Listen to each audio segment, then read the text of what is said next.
Bismillahirrahmanirrahim. Assalamualaikum warahmatullahi wabarakatuh. Selamat pagi mahasiswa Tarbiyah Sainus Temanggung. Hari ini saya berikan sebuah materi di mana di dalamnya itu merupakan materi terakhir dalam perkuliahan online untuk statistika pendidikan.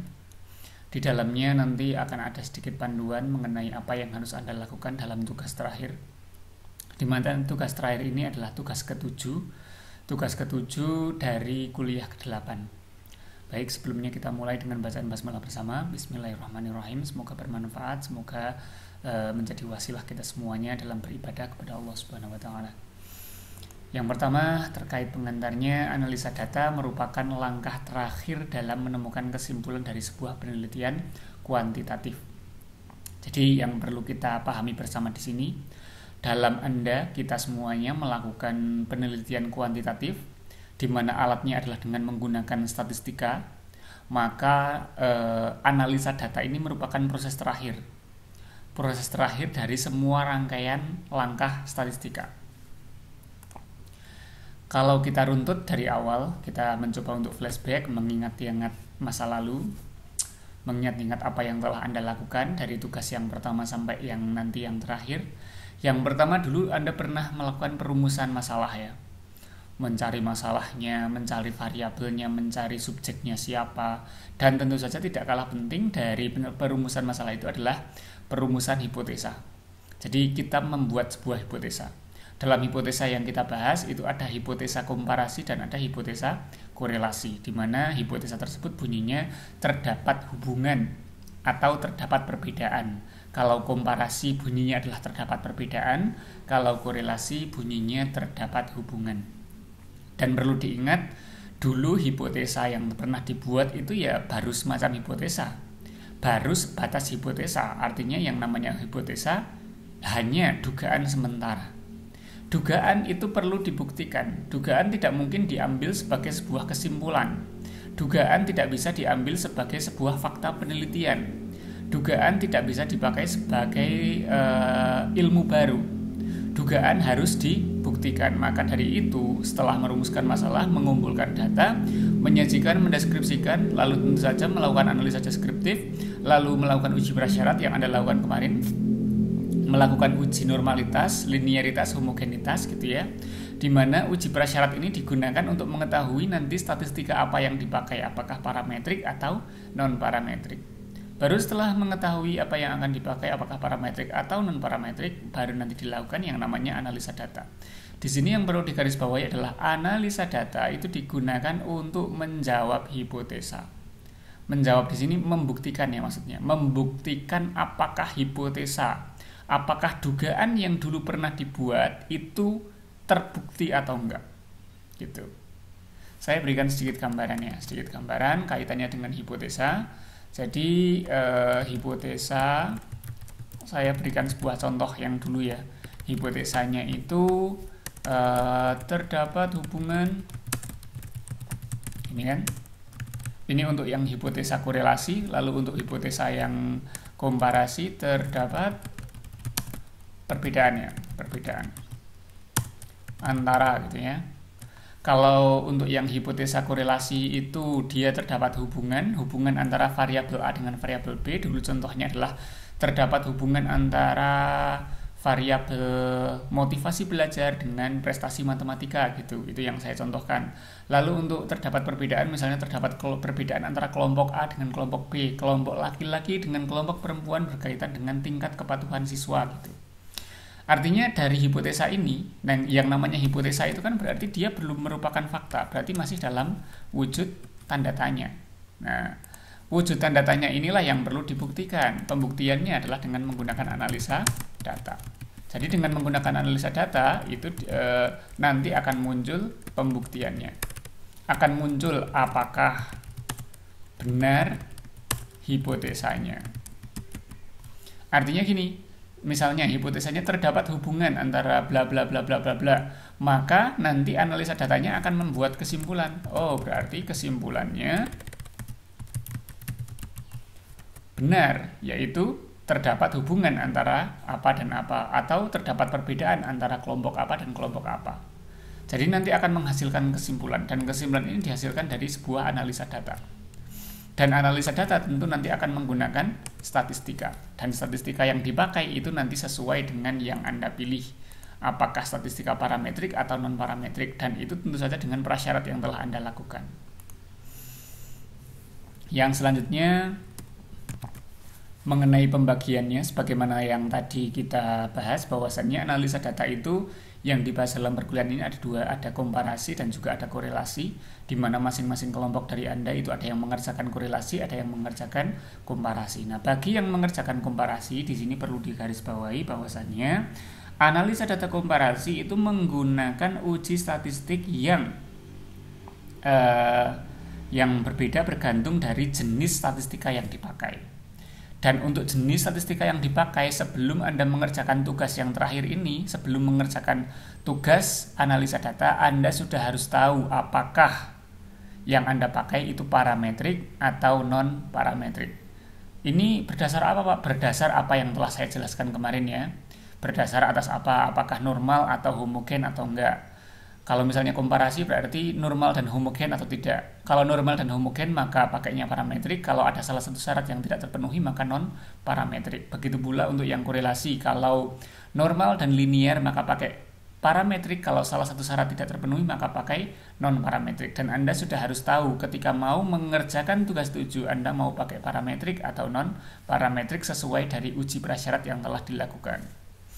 Yang selanjutnya adalah terkait uji parametrik. Jadi kalau misalnya ternyata dari hasil prasyarat Anda diketahui harus memakai statistika parametrik, maka uji parametrik yang dipakai dalam analisa komparasi disebut dengan uji T independen ya, uji T independen. Lalu kalau misalnya data Anda kok non parametrik, nanti uji yang dipakai disebut dengan uji Mann-Whitney. Jadi ini adalah nama dari uji yang akan Anda pakai sesuai dengan jenis statistika yang Anda pakai. Dan dari ini berarti Anda milih salah satu, nanti jangan kerjakan dua-duanya. Karena misalnya, jadi gini, data Anda ternyata normal dan homogen. Ini fokus bagi yang komparasi ya, bagi yang korelasi mungkin tidak perlu mendengarkan ini, nggak apa-apa. Fokus bagi yang komparasi, jika data Anda normal dan homogen, maka Anda pakai uji T independen, bukan memakai uji Mann-Whitney. Bagi Anda yang komparasi, lalu salah satu syarat dari normalitas ataupun homogenitas tidak terpenuhi, misalnya normal tetapi tidak homogen, atau homogen tapi tidak normal, atau tidak homogen atau dan juga tidak normal. Artinya ada salah satu syarat yang tidak terpenuhi, maka pakailah uji non parametrik. Namanya adalah uji Mann-Whitney. Saya kira itu cukup jelas. Jadi Anda tahu mana uji yang dipakai, apakah uji T independen atau uji Mann-Whitney. Pilih sesuai dengan data Anda, sesuai dengan prasyarat yang telah Anda lakukan. Yang selanjutnya adalah peneliti harus sudah mengetahui, jelas ya ini ya. Jadi sebelum mengerjakan tugas analisa data ini, peneliti harus benar-benar sudah mengetahui apakah uji parametrik ataukah non parametrik yang akan dilakukan. Untuk yang korelasi pun sama, silahkan disimak bagi yang penelitiannya korelasi. Korelasi itu harus dilakukan sesuai dengan datanya, apakah nanti ujinya itu mau parametrik ataupun non parametrik. Nanti uji parametriknya namanya adalah uji produk momen atau Pearson ya. Nama dari ujinya adalah produk momen atau Pearson. Kalau non parametrik nama ujinya adalah Range-Spearman. Mudahnya, jika ini khusus bagi yang penelitiannya korelasi, bagi yang korelasi atau asosiasi, khusus bagi yang korelasi atau asosiasi, maka uji ini yang Anda pakai. Yang komparasi tidak perlu mendengarkan ini, nggak apa-apa. Yaitu yang pertama, jika data Anda normal dan juga linear, maka Anda memakai uji parametrik. Jika normal dan linear maka pakai parametrik. Nama ujinya adalah uji Pearson atau produk momen. Jika data salah satu syarat dari normal ataupun linear tidak terpenuhi, misalnya normal dan tidak linear, atau linear tapi nggak normal, atau dua-duanya nggak bisa terpenuhi, artinya nggak normal juga nggak linear. Karena ada syarat yang tidak terpenuhi, maka yang dipakai adalah uji non parametrik. Nama ujinya adalah rank Spearman. Dan tentu saja sebelum mengerjakan ini, sebelum mengerjakan tugas 7, sebelum mengerjakan analisa data, baik korelasi maupun komparasi, harus sudah tahu dulu mau pakai parametrik atau non-parametrik sesuai dari prasyarat yang telah dilakukan. Oke, itu kaitannya dengan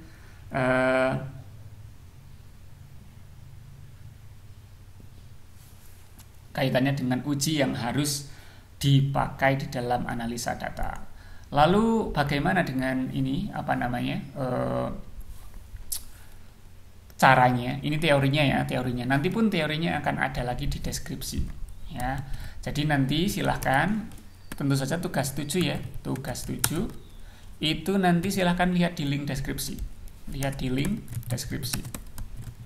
Di situ ada 2 buah link yang isinya adalah tutorial SPSS untuk uji, untuk analisa data komparasi, dan link SPSS untuk analisa data yang korelasi. Di dalam 2 buah video tersebut, di dalam video-video tersebut, jadi silahkan ya, jadi nanti akan ada link intinya, akan ada link yang komparasi, dan akan ada link yang tentang korelasi SPSS-nya. Di dalam 2 video ini saya perlu agak sedikit ralat. Di dalam video tersebut saya menyebutkan tugas 8 gitu ya. Itu karena kenapa saya sebutkan tugas 8, karena di dalamnya itu memang untuk tahun-tahun sebelumnya itu saya pakai untuk tugas 8, tapi karena ini daring, sebetulnya ini adalah tugas ke-7 ya. Tapi intinya Anda paham bahwasannya yang dibahas di dalam SPSS yang tugas terakhir ini adalah yang tugas 7 atau tugas yang terakhir. Untuk link yang komparasi tadi, yang komparasi itu nanti di sana akan dijelaskan pertama mengenai teori, lalu yang kedua mengenai yang komparasi yang parametrik, lalu yang non parametrik. Jadi dalam link video yang ada di deskripsi itu nanti akan ada teori, ada penjelasan mengenai komparasi parametrik dan komparasi yang non-parametrik. Silahkan Anda pelajari teorinya bagaimana, lalu kalau Anda itu parametrik maka silahkan pelajari bagaimana cara mengerjakan uji T, ya, uji parametrik komparasi, ini namanya uji T. Lalu kalau Anda non-parametrik silahkan Anda pelajari uji Mann-Whitney, ada pada menit-menit terakhir. Jadi silahkan klik link di bawah, klik link di deskripsi untuk mempelajari tutorial SPSS cara mengerjakan analisa data untuk yang komparasi. Begitu pula untuk yang korelasi, silahkan cek link di deskripsi. Di dalamnya juga ada teori, ada korelasi yang parametrik, dan akan ada korelasi yang non parametrik. Jadi silakan dipelajari tutorial SPSS-nya. Di sana juga akan ada teori ya.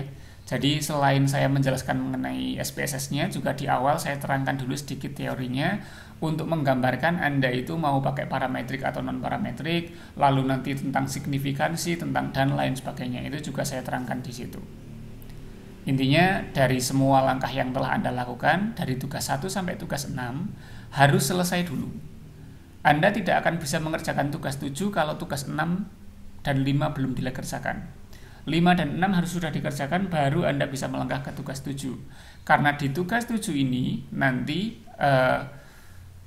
akan diterangkan mengenai parametrik atau non-parametrik. Artinya Anda mau pilih parametrik atau non-parametrik itu tergantung dari tugas 5 dan tugas 6-nya. Artinya tugas 5 dan 6 harus dikerjakan dulu baru ke tugas 7.